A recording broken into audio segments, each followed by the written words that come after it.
আকাশবাণী কলকাতা। স্থানীয় সংবাদ পড়ছি চঞ্চল ভট্টাচার্য। প্রথমে বিশেষ বিশেষ খবর।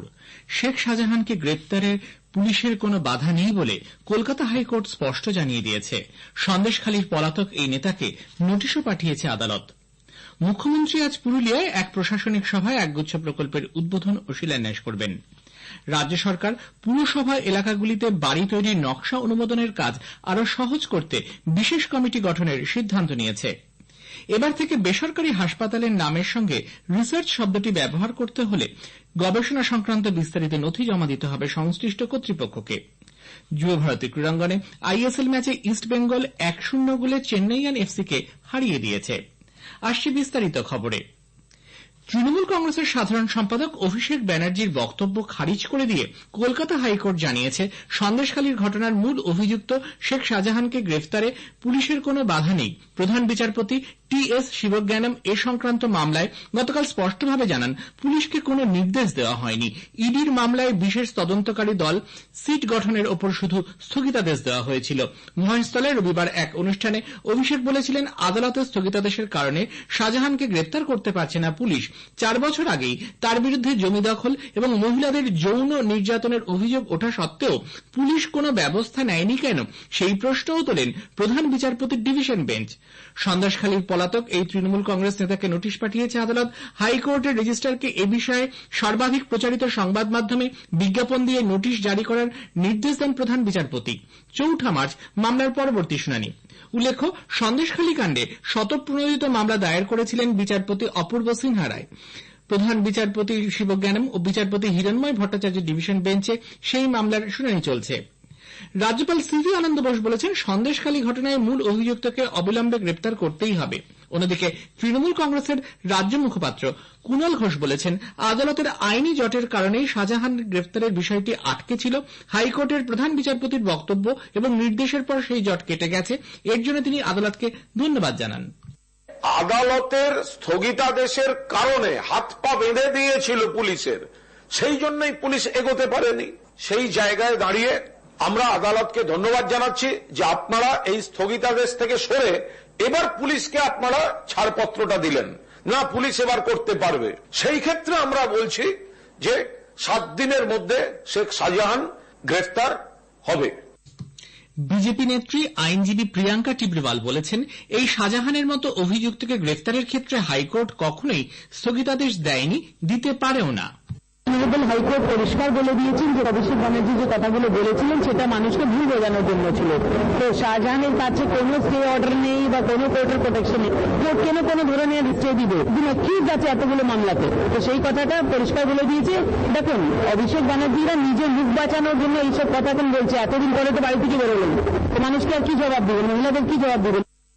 এদিকে প্রদেশ কংগ্রেস সভাপতি সাংসদ অধীর রঞ্জন চৌধুরী অভিযোগ করেছেন, রাজ্য সরকার শেখ শাহজাহানকে আড়াল করে তাদেরই গ্রেফতার করছে যারা খুবই নগণ্য।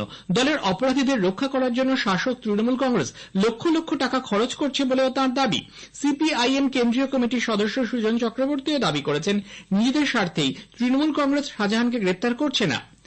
জনরোষে উত্তপ্ত সন্দেশখালী, যাকে কেন্দ্র করে গণবিক্ষোভের সূত্রপাত। তৃণমূল কংগ্রেসের সেই পলাতক নেতা শেখ শাহজাহানের বিরুদ্ধে একাধিক এফআইআর দায়ের করেছে পুলিশ। তার ভাই সিরাজউদ্দিনের বিরুদ্ধেও এফআইআর দায়ের করা হয়েছে। শাহজাহান ও তার দলবলের বিরুদ্ধে জমি দখল, জোর করে টাকা আদায়, জব কার্ডের টাকা আত্মসাৎ সহ বিভিন্ন অভিযোগে ফুঁসছেন গ্রামবাসীরা। অন্যদিকে ধৃত শিবপ্রসাদ হাজরা, বিকাশ সিং ও নিরাপদ সর্দারকে গতকাল আবারও বসিরহাট মহকুমা আদালতে তোলা হয়। শিবু হাজরাকে 6 দিনের পুলিশ হেফাজত এবং বিকাশ ও নিরাপদকে 2 দিন করে জেল হেফাজতের নির্দেশ দেওয়া হয়েছে। সন্দেশখালী কাণ্ডের প্রতিবাদে কলকাতার গান্ধী মূর্তির পাদদেশে বিজেপির 3 দিনের ধর্ণা কর্মসূচির অনুমতি পুলিশ না দেওয়ায় কলকাতা হাইকোর্টের দ্বারস্থ হয়েছেন দলের রাজ্য সভাপতি সুকান্ত মজুমদার। বিচারপতি কৌশিক চন্দ মামলা দায়েরের অনুমতি দিয়েছেন। আজ এর শুনানি হতে পারে। রাজ্য শিশু সুরক্ষা কমিশন পুরাতন মালদায় নিহত আদিবাসী নাবালিকা ছাত্রীর পরিবারের পাশে থাকার আশ্বাস দিয়েছে। কমিশনের চেয়ারপারসন তুলিকা দাস ও শিশু সুরক্ষা কমিশনের অ্যাডভাইজার সুদেষ্ণা রায় মকদমপুর এলাকায় নিউ সার্কিট হাউসে সাংবাদিকদের মুখোমুখি হয়ে জানান, তারা মৃত ছাত্রীর বন্ধু বান্ধব ও আত্মীয়র সঙ্গে কথা বলেছেন, কিন্তু জানতে পারেননি খুনের ঘটনায় কে অভিযুক্ত। পোস্টমর্টেমের রিপোর্ট এলে তদন্তে গতি বাড়বে বলে তারা আশাবাদী।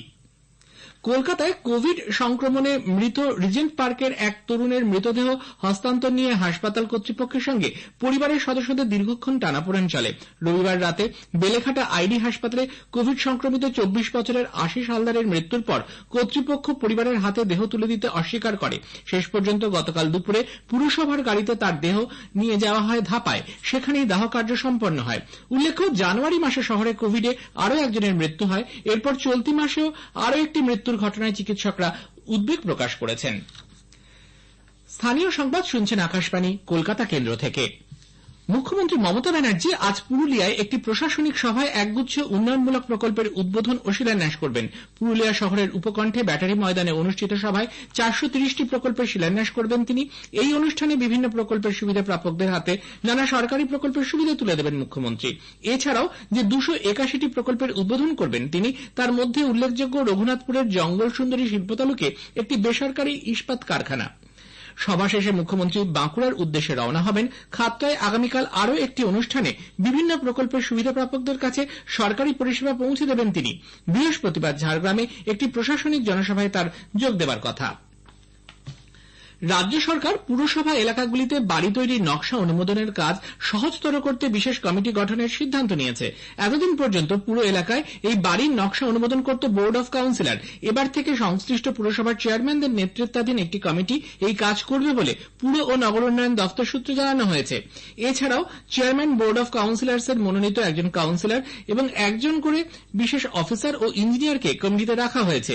উল্লেখ্য, কলকাতা পুর এলাকায় আগে থেকেই বিল্ডিং প্ল্যান অনুমোদনের জন্য আলাদা কমিটি রয়েছে। অন্য পুরসভাগুলির ক্ষেত্রে এই সিদ্ধান্ত নিত বোর্ড অফ কাউন্সিলরস। নতুন নিয়ম অনুযায়ী পুরসভার কাছ থেকে কেউ বিল্ডিং প্ল্যানের অনুমোদন পেলে তার মেয়াদ থাকবে 3 বছর পর্যন্ত। সেই মেয়াদ শেষ হবার পর আরও 2 বছরের জন্য তা নবীকরণ করা যাবে। রাজ্যের নানা প্রান্তে বেশ কিছু মানুষের আধার কার্ড নিষ্ক্রিয় হওয়ার ঘটনায় উদ্বেগ প্রকাশ করে তৃণমূল কংগ্রেসের এক প্রতিনিধি দল গতকাল দিল্লিতে নির্বাচন কমিশনের দ্বারস্থ হয়। 5 সদস্যের ওই প্রতিনিধি দল নির্বাচন সদনে গিয়ে মুখ্য নির্বাচন কমিশনারের কাছে ডেপুটেশন জমা দেয়। তারা জানিয়েছেন, আধার কর্তৃপক্ষের কাছ থেকে কার্ড বাতিল সংক্রান্ত বার্তা, নোটিশ ঘিরে আমজনতার মধ্যে আতঙ্ক ও বিভ্রান্তি ছড়িয়েছে। নিয়ম মেনে তাদের ডেকে আত্মপক্ষ সমর্থনের সুযোগও দেওয়া হয়নি। আধার বাতিলের খবর ছড়িয়ে পড়ার পর মুখ্যমন্ত্রী মমতা ব্যানার্জি এই নিয়ে প্রধানমন্ত্রী নরেন্দ্র মোদীকে চিঠিও দিয়েছেন। ইউনিক আইডেন্টিফিকেশন অথরিটি অফ ইন্ডিয়াকেও জানানো হলেও কোনো লাভ হয়নি। তৃণমূল কংগ্রেস চাইছে নির্বাচন কমিশন বিষয়টি নিয়ে ভাবনা চিন্তা করুক। এদিকে তৃণমূল কংগ্রেস অসত্য কথা বলতে নির্বাচন কমিশনে গেছিল বলে বিজেপি দাবি করেছে। দলের রাজ্য সভাপতি সুকান্ত মজুমদার বলেছেন, কোনো আধার কার্ড বাতিল করা হয়নি। যদি কারো হয়েই থাকে তাহলে যোগাযোগ করলেই তারা সেটি চালু করার ব্যবস্থা করে দেবেন। জনসাধারণকে তাদের লোকসভা কেন্দ্রের বিশদ তথ্য এবং সেই এলাকায় চালু থাকা বিভিন্ন কেন্দ্রীয় সরকারি প্রকল্প ও উন্নয়ন সম্পর্কে অবহিত করতে আকাশবাণী কলকাতার সংবাদ বিভাগ শুরু করেছে বিশেষ অনুষ্ঠান ভারত বিকাশ ডায়েরি। প্রতিদিন রাত 8:50 গীতাঞ্জলি প্রচার তরঙ্গে শুনুন 10 মিনিটের এই অনুষ্ঠান।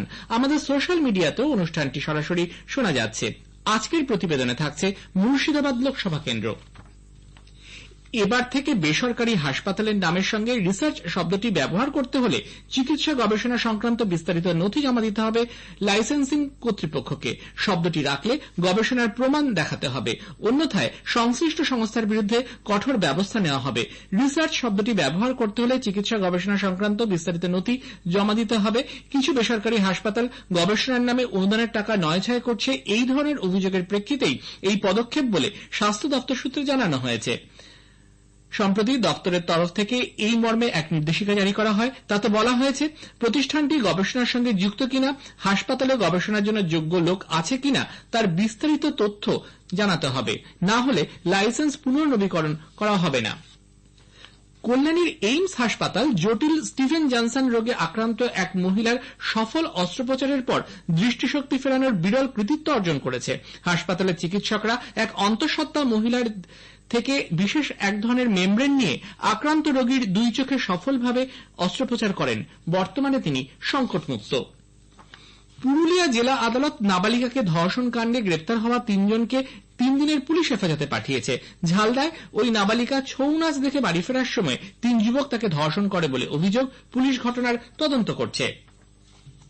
যুব ভারতী ক্রীড়াঙ্গনে গতকাল আইএসএল এর ম্যাচে ইস্টবেঙ্গল 1-0 গোলে চেন্নাইয়ান এফসি কে হারিয়ে দিয়েছে।